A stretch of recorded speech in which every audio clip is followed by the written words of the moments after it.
Hello again, everyone. Truck CB Sales here with a tune-up report for Chip in Kentucky on this new Stryker 497 HPC.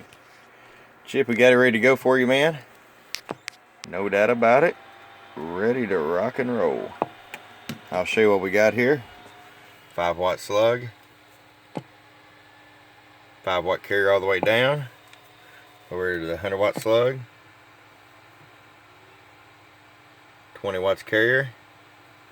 Roll it back down some. I'm going to show you average power. Hello, about 20 bird average. I'll go to peak side.